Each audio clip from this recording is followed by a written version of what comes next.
I'm happy everyone is excited. But it is one game. And for this guy right here to already, hey, you talking about that MVP conversation. Hey, don't forget about John now. Like, god damn. But yeah, the point guard conversation is interesting because there are a lot of point guards that Ja was in conversations with last year that are having better seasons. And Ja, because of his 25-game suspension, as a, how old is Ja? Like 23, 24-year-old, has not been given the grace, has not been given the time to also show that he can also improve from his season last season as a 23, 22-year-old. You know what I'm saying? The names I'm talking about specifically are De'Aaron Fox. De'Aaron Fox, from a numbers perspective, has been playing better this year. You can argue it actually has been hurting the Sacramento Kings, but that's another argument for another day. But yeah, De'Aaron Fox, 30 points, 6 assists, 4 rebounds. Scoring is up, assists is up, rebounds is up.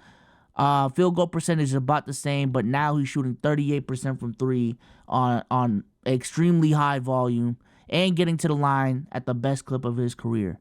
Another person in this conversation is obviously Tyrese Halliburton. Tyrese Halliburton, although he has slowed down as of late, so far this season, 25 points, leading the league in assists at 12 assists a game. Shout out to Ulintik for the $1.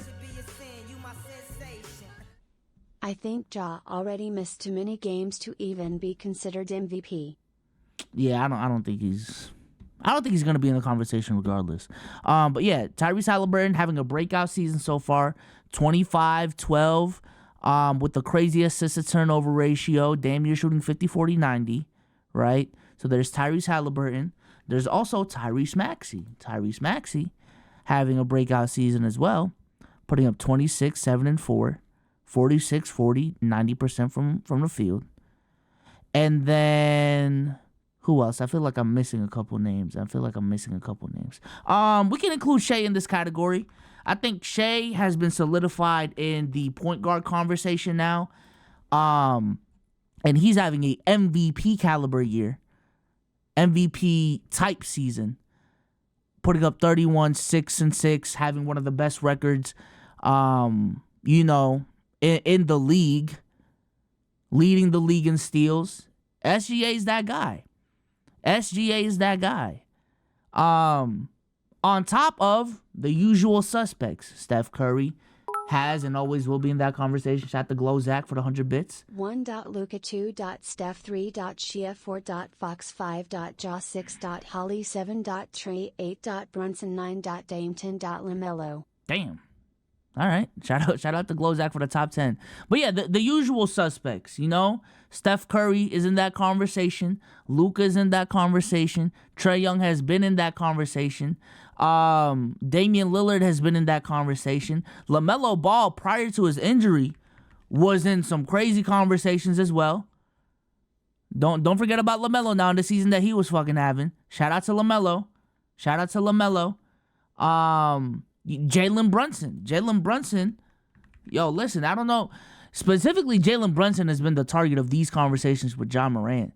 But, yo, Jalen Brunson, 26, 6, and 4, 48% from the field, 46% from 3, on high volume, shooting 80% from the free throw line. Like, there's a lot of point guards in the league having crazy fucking seasons. And John Morant being a person that's been out for 25 games, on top of the long-ass offseason that we had, on top of them being bounced out in the first round, right? It was the first round, right? Was it the first round? I believe it was the first round. There has just been a lot of time that John Morant has missed and a lot of great basketball from other guards in the league that has been going on to the point where, where does Ja fit? Where does Ja fit in these conversations? Now, me personally, there just hasn't been enough big of a sample size for me to even make any judgments on Ja's season. Like, I understand it was a crazy-ass game, but I don't expect 34, 8, and 6 from Ja. If he does it, that'd be fucking insane. But I don't expect 34 and 8 and 6. What the hell? Oh, I'm gonna mute that right now. I don't expect 34, 8, and 6 from Ja Morant for the whole fucking season. You know? But the fact is the fact that even when we have these best point guards in the game conversations, Ja Morant at the end of the day is going to be an elite finisher at the rim, arguably the best out of all these point guards. Ja Morant is going to be a top-tier passer out of these point guards. Not as high as Trae Young, not as high as Tyrese Halliburton, but he's going to give you 8 dots a game on decent assist-to-turnover ratio. He can definitely dot it up. He's a dude that can give you 26 to 27 points a game, so that means he's a capable 30-point-per-game scorer in my books. I ain't gonna lie. Ja can drop 30 on any given night once you're putting up those numbers. At the free throw line, he's solid. He gets to the line at a solid rate, but some of his weaknesses, I would say mid-range shooting and just three-point shooting in general. Ja Morant has never been a great three-point shooter. He made some strides around year 3, but regressed in year 4. And even last night, he took 5 threes, made none of them.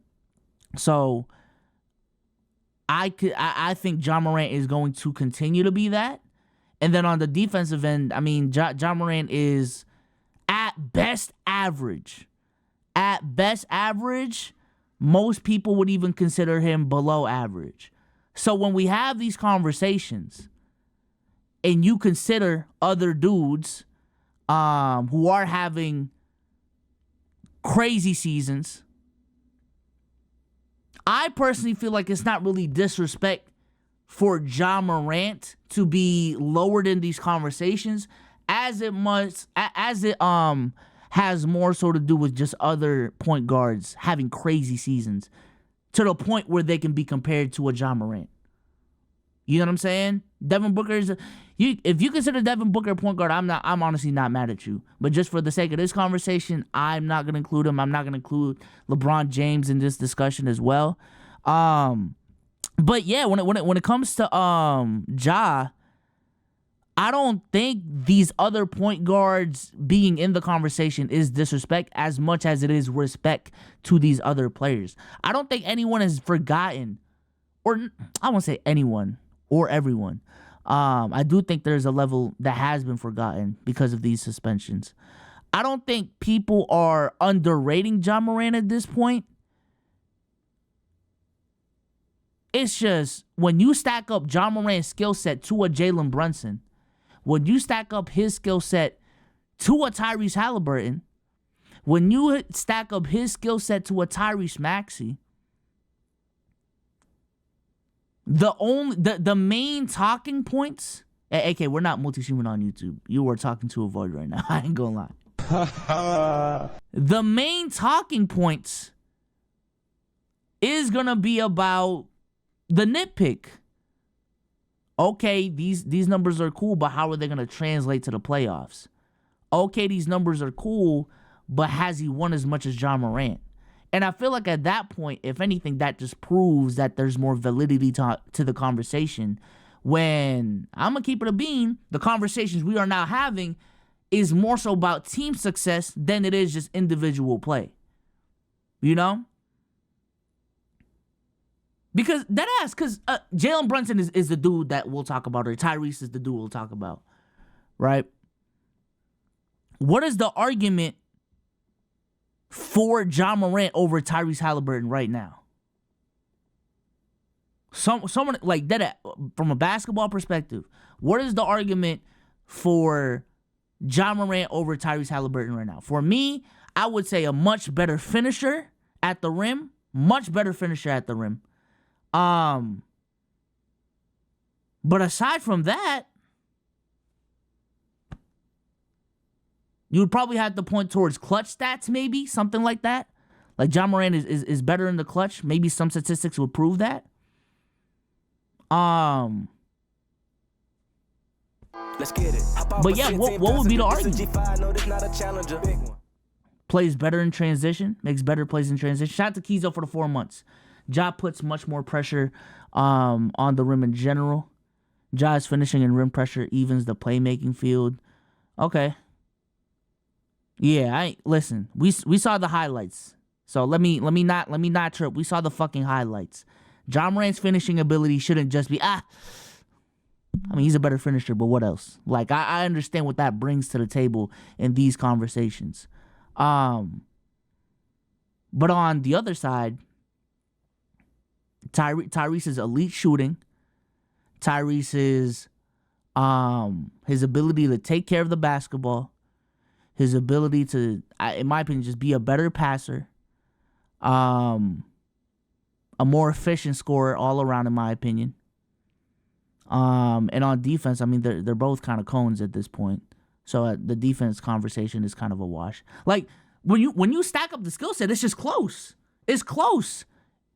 It's not disrespect. That's ultimately what I'm saying.